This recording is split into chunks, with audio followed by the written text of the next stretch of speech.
அனைவருக்கும் அஸ்ஸலாமு அலைக்கும். நான் உங்கள் ரெட் ஹில்ஸ் பாஷா. நண்பர்களே, வரலாற்றின் மிகப்பெரிய கொடுங்கோலன் ஃபிரவுன் தன்னை கடவுள் என்று அறிவித்த அவனது முடிவு செங்கடலில் அமைந்தது. ஆனால் கடலில் மூழ்கி இறந்த ஒருவனின் உடல் 3000 ஆண்டுகளுக்கும் மேலாக எப்படி சிதையாமல் இருக்கிறது?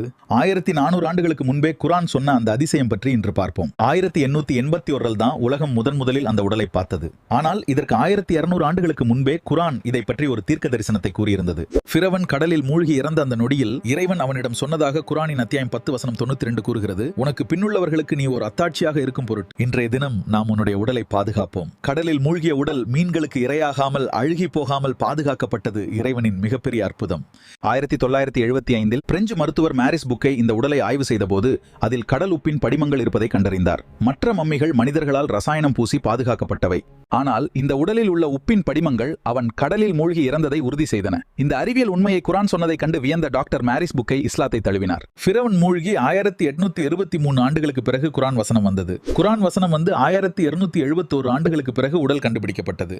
மொத்தமாக 3000 ஆண்டுகளுக்கு மேலாக அந்த உடல் எவராலும் அறியப்படாமல் பாதுகாக்கப்பட்டிருந்தது ஒரு மிகப்பெரிய அதிசயம். இன்று எகிப்து அருங்காட்சியகத்தில் இருக்கும் அந்த உடல் அதிகாரம் கொண்டவர்களுக்கு ஒரு எச்சரிக்கையாக இருக்கிறது. 1881 மனிதர்கள் கண்டுபிடிப்பதற்கு முன்னரே வேதம் சொன்ன இந்த உண்மை அது இறைவனின் வார்த்தை என்பதையே நிரூபிக்கிறது. இந்த தகவல் உங்களுக்கு பிடித்திருந்தால் ஷேர் பண்ணுங்க. மீண்டும் சந்திப்போம்.